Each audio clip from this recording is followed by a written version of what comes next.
നമ്മൾ ഇത്രയും സംസാരിച്ചതിൽ നിന്ന് ചേച്ചി വളരെ പോസിറ്റീവായിട്ടാണ് എല്ലാ കാര്യങ്ങളെയും അഡ്രസ്സ് ചെയ്യുന്ന എല്ലാ കാര്യങ്ങളെയും കുറിച്ച് സംസാരിക്കുന്നതും. ചേച്ചിക്ക് ഇഷ്ടപ്പെട്ട ഏറ്റവും ഒരു ലവബിൾ ഫാക്ടർ എന്താ? എൻ്റെ ജീവിതം, ഞാൻ, എല്ലാ മനുഷ്യരും നമ്മളെ തന്നെ മാത്രമേ സ്നേഹിക്കുന്നുള്ളൂ. നമ്മൾ ചുമ്മാ പറയാണ് അവരെ സ്നേഹിക്കുന്നു, ഇവരെ സ്നേഹിക്കുന്നു, എനിക്ക് അവരെ ഇഷ്ടമാണ്, ഇവരെ ഇഷ്ടമാണ്. അതിനോട് ഒരിക്കലും ഞാൻ യോജിക്കില്ല. പൊട്ടത്തെറ്റാത്. നമ്മൾ ആദ്യം സ്നേഹിക്കുന്നു. ഒന്നും വേണ്ട, ഒരു ദിവസം നമ്മൾ എത്ര പ്രാവശ്യം കണ്ണാടിയിൽ നോക്കും?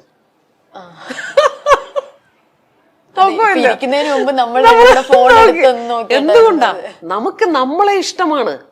അതാണ് നമ്മൾ നോക്കുന്ന നമ്മുടെ പ്രതിച്ഛായ. ആ പ്രതിച്ഛായ തന്നെ ഉണ്ട്. നമുക്ക് നമ്മളെയാണ് ഇഷ്ടം.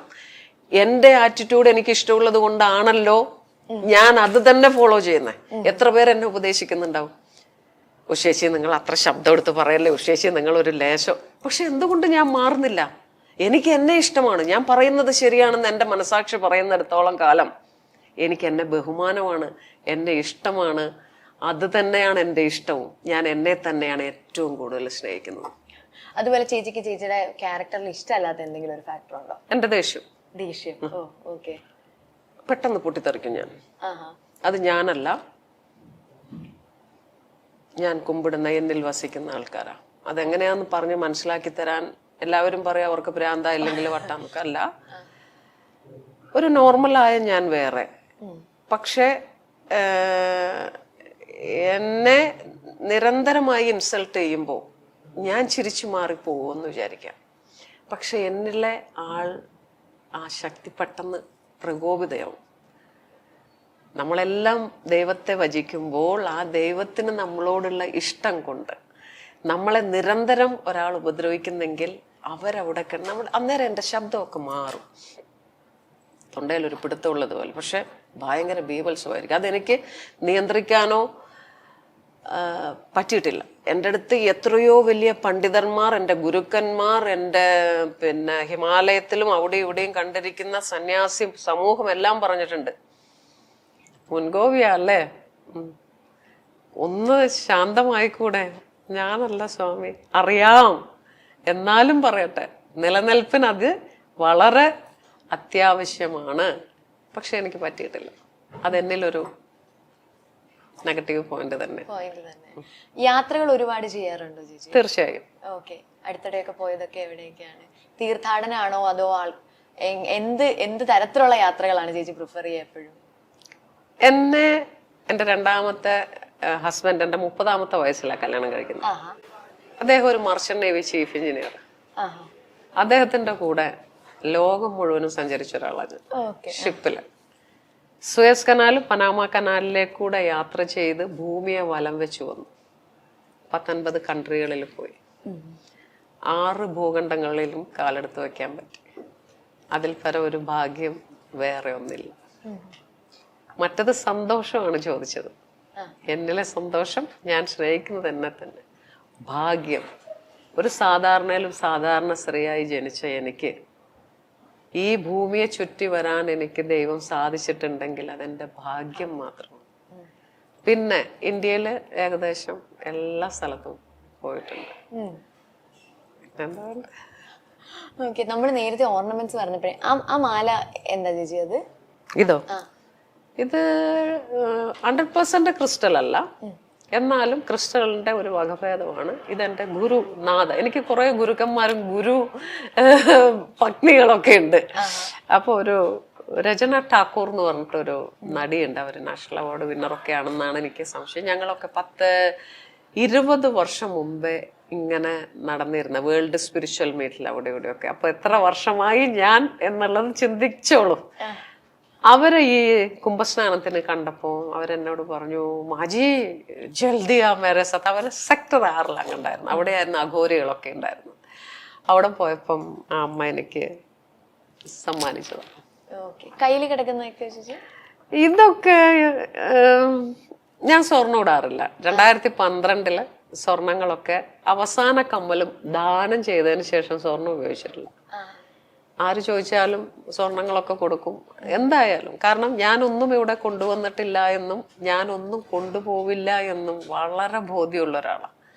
അപ്പൊ അതുകൊണ്ട് തന്നെ ഒരാൾക്ക് സുഖമില്ല എന്ന് പറഞ്ഞാലോ ഇല്ലെങ്കിൽ ഒരാൾക്ക് ഇന്നത്തെ പോലത്തെ അല്ലല്ലോ അന്നത്തെ ചാരിറ്റി. അന്ന് നമ്മളത് തന്നെയാണ് എടുത്തു കൊടുക്കുന്നത്. ഇന്ന് ആരടുത്തു നിന്നൊക്കെയോ കളക്ട് ചെയ്ത് കൊടുക്കുന്നവർ വലിയ പണ്ഡിതരും സ്വയം അന്ന് കൊടുത്തിരുന്ന നമ്മളൊക്കെ ഒന്നും അല്ലാത്തവരുമാണ്. പക്ഷെ എത്രയോ പേരെ ഞാൻ ഇതുപോലെ ജീവിപ്പിച്ചിട്ടുണ്ട്. അതിന്റെ കൂട്ടത്തിൽ എല്ലാം കൊടുത്തു തീർത്തു. എനിക്കൊന്നും വേണ്ട എന്നുള്ള തീരുമാനിച്ചു. പിന്നെ വെള്ളി ആഭരണം എനിക്ക് ഭയങ്കര ഇഷ്ടമാണ്. എവിടെ വെള്ളി എങ്ങനെ ഒരിത് കണ്ടാലും ഞാനത് വാങ്ങി ഇതുപോലെ ഇടും. ഇതാണ് വെള്ളി. ഉണ്ടാവും, അതൊക്കെ നല്ല ഭംഗിയുള്ള സാധനങ്ങളാണ്. കൊറേ ഉണ്ട് കേട്ടോ, കാണാൻ പറ്റുന്ന തരത്തില് നിറച്ചുണ്ട് കയ്യില്. ഓക്കെ, എല്ലാം സെപ്പറേറ്റ് സെപ്പറേറ്റ് അല്ലേ? എല്ലാം സെപ്പറേറ്റ് ആണ്. നമ്മള് 7 ഓക്കെ. നമ്മള് നേരത്തെ പറഞ്ഞിരുന്നല്ലോ കമന്റ്സ് ഇടുന്നതിനെ കുറിച്ച് പറഞ്ഞിരുന്നല്ലോ. അപ്പൊ ചേച്ചി ഇൻഡസ്ട്രിയിൽ വന്ന സമയത്തെ ഇൻഡസ്ട്രി അല്ല ഇപ്പൊ. അതായത് പോകുമ്പോ തന്നെ ഇപ്പൊ ക്യാമറയും കൊണ്ട് വരും, ഫോണിൽ തന്നെ ഷൂട്ട് ചെയ്യും, സംസാരിക്കാൻ വരും. അപ്പൊ ചേച്ചിക്ക് ഈ ഒരു ഷിഫ്റ്റ് എങ്ങനെ തോന്നും ചേച്ചിക്ക് പുറത്തിറങ്ങി കഴിയുമ്പോൾ? സത്യം പറഞ്ഞാൽ ഞാൻ അമ്മ അസോസിയേഷനിൽ ലാസ്റ്റ് പോയത് തലയില് മുക്കാടൊക്കെ ഇട്ടിട്ടാണ്. അതായത് ഒരിക്കലും അങ്ങനെ ഒരു വെസ്റ്റേൺ ഡ്രസ്സിൽ പോവാത്ത ഞാൻ ആ ലാസ്റ്റ് അമ്മ അസോസിയേഷനിൽ വോട്ട് ചെയ്യാൻ വെസ്റ്റേൺ ഡ്രസ്സിൽ പോയി തലയൊക്കെ മൂടി തൊപ്പിയൊക്കെ വെച്ചിട്ടാ പോയത്. എന്തിനാ? ഇവരിതിങ്ങനെ പിടിച്ചിട്ട് ഇതറിയോ, എന്താണ് അറിയാനുള്ളത്? ഇന്ന് ഇവിടെയുള്ള പെൺകുട്ടികൾ ഉടുക്കുന്ന ഡ്രസ്സുകൾ കണ്ടാൽ തന്നെ അങ്ങനെയുള്ള കാലത്ത് പണ്ടെങ്ങാണ്ട് നമ്മൾ അഭിനയിച്ച സിനിമയിലുള്ള കുറെ ഭാഗങ്ങളൊക്കെ വെട്ടിയെടുത്തിട്ട് ഇവരിതല്ലേ എന്ന് പറയുമ്പോൾ അതിനെന്തർത്ഥമുള്ളത്? നമ്മൾ അഭിനയിക്കുകയാണ്. അന്ന് നമ്മുടെ കാലത്തില് 1987, 88 കാലത്തിലൊക്കെ അഭിനയിച്ച എല്ലാ നടീനടന്മാരും അഭിനയിക്കുന്ന പോലെ തന്നെയൊക്കെ നമ്മളും അഭിനയിച്ചിട്ടുള്ളൂ. പിന്നെ എത്ര 3 മണിക്കോ 2 മണിക്കോ ഒക്കെ പടം ഇടുന്നു എന്ന് പറഞ്ഞാൽ അതൊന്നും നമ്മളല്ല. അത് കാണാനും ഈ കേൾക്കാനും ഇവിടെയുള്ള ആളുകൾക്ക് മനസ്സിലാവില്ലേ? നമ്മുടെ മുഖം കാണിക്കും, ബാക്കിയെല്ലാം ഈ ഫോറിനേഴ്സിന്റെ ഇവരെയൊക്കെ എന്തൊക്കെയോ വെട്ടിയെടുത്തിട്ടാണ് ഈ നൂൺ ഷോകൾ കാണിച്ചിരുന്നത്. അതുപോലും തിരിച്ചറിയാൻ പറ്റാത്ത ഒരു കൂട്ടം ജനതയാണ് നമുക്ക് ചുറ്റുമുള്ളത്. അന്ന് ആ ഒരു പ്രശ്നത്തിന്റെ ഭാഗമായി പോയിരുന്നല്ലോ ചേച്ചി. അതെ. അപ്പൊ എനിക്ക് അതിൽ സങ്കടമൊന്നുമില്ല. കാരണം ഞാൻ ഒറ്റയ്ക്ക് മാർക്കറ്റിൽ പോകുന്നുണ്ട്, ഞാൻ ഒറ്റയ്ക്ക് പച്ചക്കറി വാങ്ങാൻ പോകുന്നുണ്ട്. ഞാൻ ഈ നിങ്ങളിൽ ഒരാളായിട്ട് ഞാൻ ജീവിക്കുമ്പോൾ ഒരാൾ പോലും എന്നെ ശൂശൂന്നോ അയ്യോന്നില്ല. അവർക്ക് സന്തോഷമേ ഉള്ളൂ ഞാൻ വരുമ്പോ. ചേച്ചി ഇല്ലെങ്കിൽ അമ്മ എന്നുള്ള വിളിയാണ് അവരിൽ നിന്ന് കേൾക്കുന്നത്. പക്ഷെ ഒരു പറ്റം ആളുകള് അവരെന്നെ ടാർഗറ്റ് ചെയ്യുന്നുണ്ട്. അത് ഇന്നും ഇന്നലെയല്ല, വർഷങ്ങളായിട്ട് അത് നടന്നു പോകുന്നുണ്ട്. ഒരേപോലെയുള്ള ഒരു കമന്റ്സ് ആയിരിക്കും അതിൽ വരിക. അത് ശ്രദ്ധിച്ചാൽ നിങ്ങൾക്ക് മനസ്സിലാവും.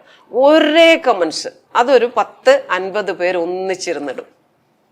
അതൊരു കോള് പോവും, ദേ അവളുടെ ഒരു ഇന്റർവ്യൂ വന്നിട്ടുണ്ട്, താഴെ ടക്കെന്ന് വരും 50 പേര് ഒരേപോലെ. അത് കഴിഞ്ഞാൽ അയ്യോ ചേച്ചി, നല്ല ആൾക്കാർ, എന്നെ അറിയുന്നവർ അല്ലാത്തവർ വന്ന് ആ പറഞ്ഞിരിക്കുന്നതിന് ഇപ്പൊ നമ്മളൊരു ഇന്റർവ്യൂ നടത്തുമ്പോൾ ആ ഇന്റർവ്യൂവിനെ പറ്റിയിട്ടുള്ള കറക്റ്റായ കണ്ടന്റ് താഴെ എഴുതിയിടും. അവരെല്ലാം ശരിക്കും അത് കണ്ട് ഇതെന്താണെന്ന് മനസ്സിലാക്കി പറയുന്നവരാ. മറ്റതങ്ങനെയല്ല. ഒരാളെ മുഖം കാണുമ്പോഴത്തേക്കും അവിടെ ഒരു കമന്റ് ഇട്ടിട്ട് പോകും. വെറുതെ പോകുമ്പോൾ ഒന്ന് വലിച്ചെറിഞ്ഞിട്ടിട്ട് പോകാം എന്നുള്ളൊരു ആറ്റിറ്റ്യൂഡാണ്. ചേച്ചി ഇപ്പൊ ഈ പറഞ്ഞ ഇൻസിഡന്റ് വർഷങ്ങൾക്ക് മുമ്പ് നടന്ന ഒരു വിവാദമായിരുന്നല്ലോ. ചേച്ചി ആ സമയത്ത് എങ്ങനെയാ അത്? നമ്മള് പുറത്തിറങ്ങണം, ആൾക്കാരെ ഫേസ് ചെയ്യണം, ജീവിക്കണം, ഒറ്റയ്ക്കാണ്. അപ്പൊ എങ്ങനെയാ ചേച്ചി അതിനെ ഓവർകം ചെയ്യുന്നത്? എനിക്ക് യാതൊരു ഇതുമില്ല, ഭയമെന്ന വികാരമേ ഇല്ല.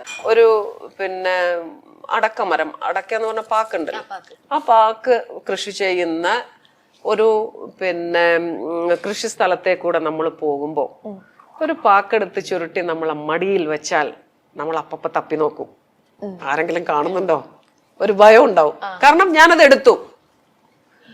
ആ ഒരു എടുക്കാതെ അതിൻ്റെ ഉള്ളിലേക്കൂടെ നടന്നു പോകുന്ന എനിക്ക് ഭയമില്ല. കാരണം ഞാൻ ഒന്നും എടുത്തില്ല.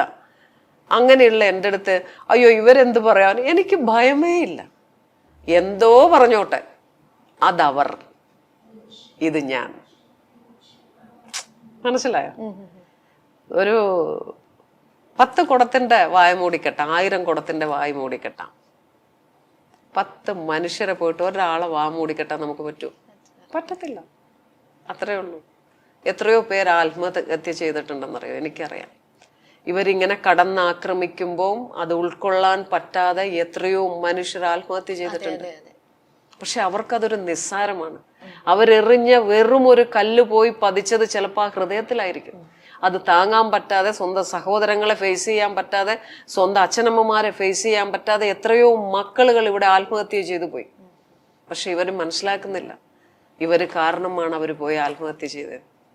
ഇതിനൊക്കെ ഒരു തിരിച്ചടിയാണ് മുജ്ജന്മ പാപം, മുജ്ജന്മ കർമ്മം.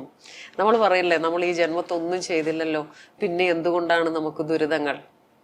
നിങ്ങൾ ഒരു നിസ്സഹായനെ, അവന് പ്രതികരിക്കാൻ പോലും പറ്റാത്തൊരു നിസ്സഹായ അവസ്ഥയിലിരിക്കുന്ന ജീവനുകളെ നിങ്ങൾ കടന്നാക്രമിച്ചിട്ടുണ്ടോ?